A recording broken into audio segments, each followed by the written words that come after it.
Ready? Yeah. There you go. My name's Robert, I'm a photographer, and this set of slides, as you can see, is called Dinner at Dave's.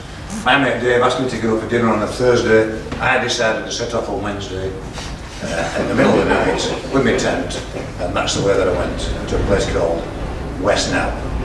It's a derelict barn on the way up to West Nab. The idea is about what I'm doing, where my practice is taking me at the moment is something called psychogeography.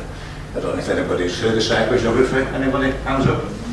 One or two people. Basically, it's about how people interact with the landscape, the urban landscape, the rural landscape, whatever. And I choose to do it by taking my little bivy bag and going sleeping there. That was taken from my sleeping bag. So it's about how I interact with the landscape. And the purpose of these, you can actually just see a rock there. It's not very good on this slide. And the stars, all of which were taken with a handheld camera. Like you see it up there. You can actually see it better on the other screen. It's clearer up there. So these were taken in the middle of the night without a tripod. That's just at dawn as the light was coming up. The idea, as I say, is to get close to the land and to make something out of nothing, and sometimes to meet people.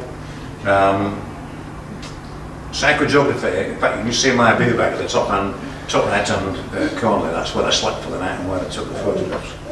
Psychogeography was started, or was named by a look called Guy Debord, a French philosopher, and he and his mate would wander about Paris, getting drunk and doing little houses. But it's developed from then, and of course people have been doing psychogeography since the days of Daniel Defoe. He actually came and he did psychogeography in this area. He wandered about looking at people and people interacted with the land and how the land affected people's lives and the history of the land.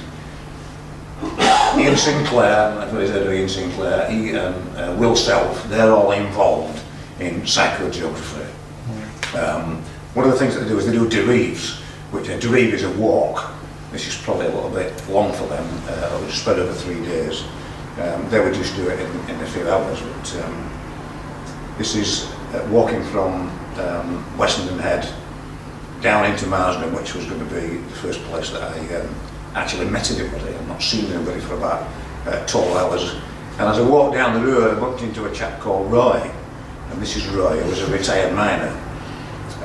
I'm a retired copper, so we had plenty to talk about. We worked out. Neither of us actually directly involved in the miners' strike, but one thing that he did help me was my grandfather was killed in a mining accident, so he was able to help me with the actual mechanics and the probable circumstances of my grandfather's death.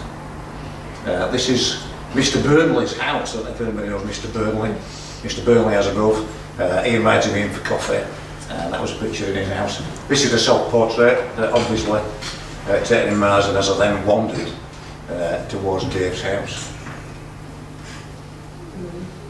I'm not going to try and talk about them the whole way through, but the pictures are a lot clearer up on those screens. So if you can see one of them, I would look at those.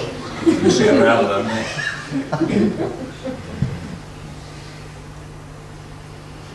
I mean, part of the reason for the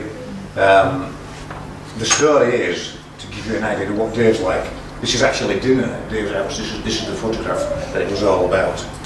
So we know after this, we know where Dave lives and we know how I got there and the whole of the experience.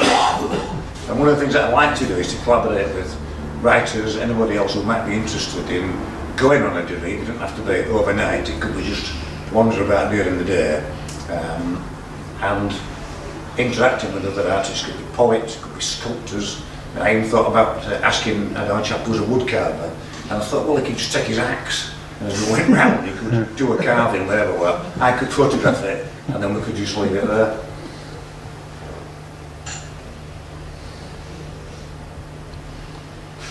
That's the ubiquitous cock and ball. It's splendid, that was the best one I've ever seen. And these last couple of slides are just about the wandering home. I did cheat, I didn't walk all the way home. I walked into Huddersfield and got a bus.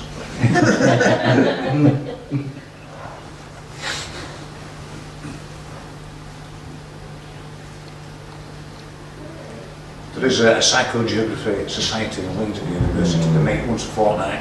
I'll be going there next week. If anybody's interested, you'll find it on Facebook. It's Leeds Psychogeographers. Or you can get in touch with me. I'm on the internet. Just search Robert Norbury. you'll find me and I'll give you any information that you want about it. That's it.